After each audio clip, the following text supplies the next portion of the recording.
2025년, 지금 우리가 살고 있는 이 대한민국, 과연 세계 속에서 어느 정도 위치에 와 있을까요?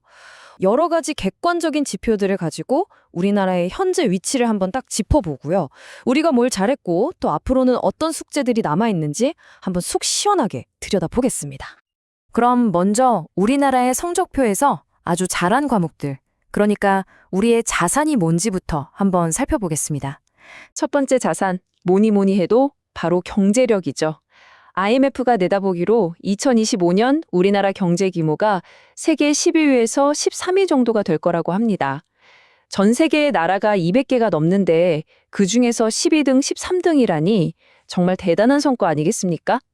이 순위가 뭘 의미하냐면요. 우리가 이제 세계 경제에서 빼놓을 수 없는 아주 중요한 역할을 하는 나라가 됐다는 확실한 증거입니다. 그런데요, 여기서 우리가 한번 생각해 볼 점이 있습니다.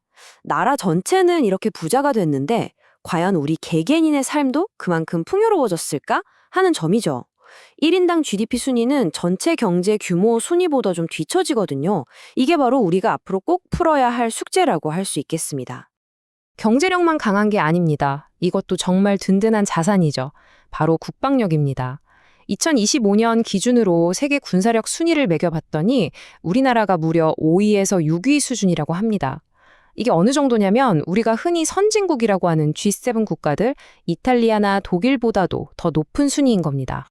근데 이 순위가 그냥 군인 숫자만 많아서 높은 게 절대 아닙니다. KF-21 같은 최첨단 전투기나 K9 자주포 같은 무기들, 그리고 뛰어난 기술력, 또 국방에 얼마나 돈을 쓰는지 이런 걸 다 합쳐서 나온 결과거든요. 그러니까 주변에 강한 나라들이 많아도 우리 스스로를 지킬 수 있는 아주 강력한 힘을 갖췄다. 바로 이 뜻입니다. 자, 이번에는 또 다른 핵심 자산을 한번 볼까요? 요즘 정말 대단하죠. 전 세계 사람들의 마음을 사로잡고 있는 대한민국의 소프트 파워, 바로 문화의 힘에 대한 이야기입니다. 사실 눈에 보이는 군사력이나 경제력보다 어쩌면 이게 더 강력한 힘일지도 모릅니다. 영국의 한 기관에서 평가한 걸 보니까요. 2025년 세계 소프트파워 순위에서 우리나라가 12위를 차지했습니다. 매년 순위가 쭉쭉 오르면서 이제는 정말 문화 강국으로 제대로 자리를 잡은 거죠. 이 모든 걸 이끈 게 바로 한류 아니겠습니까? K-팝, K-드라마, 이제는 K-푸드까지. 전 세계 젊은이들이 열광하면서 한국 하면 딱 떠오르는 이미지가 아주 멋지고 뭔가 새로운 첨단 국가 이렇게 바뀌었어요. 이게 바로 문화가 가진 정말 무서운 힘입니다. 그런데요, 여기서 더 놀라운 순위가 있습니다. 미국의 한 유명 매체에서 군사력, 외교력, 경제력 이걸 다 합쳐서 종합적인 국가 영향력 순위를 매겼거든요. 여기서 대한민국이 몇 위를 했을까요? 놀라지 마세요. 무려 세계 6위입니다. 6위. 이게 무슨 말이냐면요. 이제 우리가 다른 선진국들을 그저 따라가기만 하던 추격자가 아니라는 겁니다. 세계의 중요한 문제들을 함께 결정하고 흐름을 이끌어가는 그런 선도자 그룹에 들어섰다는 뜻이죠. G7 정상회의에 우리나라가 계속 불려가는 것도 다 이런 이유 때문입니다. 자, 지금까지 우리가 가진 빛나는 자산들을 쭉 살펴봤는데요.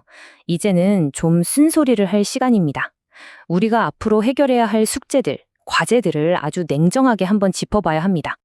지금 우리나라의 상황을 딱 한 장으로 보여주는 것 같습니다. 정말 극명한 빛과 그림자가 공존하고 있어요. 한쪽에는 세계 최고 수준의 교육을 받은 우리 젊은이들이라는 엄청난 희망이 있는데 다른 한쪽에서는 나라 전체의 경쟁력이 뚝뚝 떨어지고 있다는 어두운 그림자가 있는 거죠. 자, 빛부터 한번 볼까요? 우리나라 25세에서 34세 젊은이들 중에 대학 이상 교육을 받은 비율이 무려 70.6%라고 합니다. 이건 OECD 국가들 중에서 그냥 1위가 아니라 압도적인 1위예요. 이게 바로 우리 미래를 이끌어갈 가장 큰 힘이자 잠재력인 셈이죠. 하지만 이 좋은 잠재력을 제대로 못 살리고 있는 것 같습니다. 그림자가 점점 짙어지고 있거든요. 스위스의 한 연구기관에서 매년 발표하는 국가 경쟁력 순위를 보니까요. 작년에는 20위였는데 올해는 27위로 무려 7계단이나 떨어졌습니다. 이건 정말 심각하게 받아들여야 할 경고등이 쳐진 겁니다. 아니, 도대체 왜 이렇게 떨어진 걸까요? 그 속을 자세히 들여다보니까요. 특히 기업들이 얼마나 효율적으로 운영되는지를 평가하는 항목에서 44위로 순위가 아주 낮았습니다. 또 좋은 인재들을 데려와서 키워내는 능력도 많이 떨어졌다고 해요.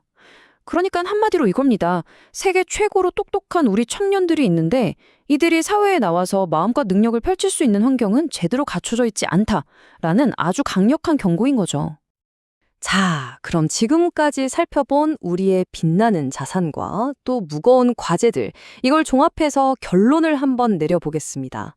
우리가 이뤄낸 것에 대한 자부심을 바탕으로 이제 내일을 위해 무엇을 해야 할지 생각해 볼 시간입니다. 결국 핵심은 이 한 문장인 것 같습니다. 과거의 성공이 미래를 보장하지 않는다. 우리가 지금까지 이룬 것들 정말 대단하죠. 하지만 거기에 안주해서는 안 된다는 겁니다. 세계 최고 수준의 우리 인재들이 정말 신나게 일할 수 있는 혁신적인 기업 환경을 만들어주는 것. 이게 바로 지금 우리 앞에 놓인 가장 중요하고 시급한 과제입니다. 오늘 이야기를 마무리하면서 마지막으로 이 질문을 한번 던져보고 싶습니다. 우리가 정말 평생을 바쳐서 이렇게 멋진 나라를 만들었는데 이 빛나는 유산을 바탕으로 우리 자녀 세대에게는 과연 어떤 대한민국을 물려줘야 할까요? 이 질문에 대한 답은 저 혼자 내릴 수 있는 게 아니겠죠. 바로 우리 모두가 함께 고민하고 찾아가야 할 몫이라고 생각합니다.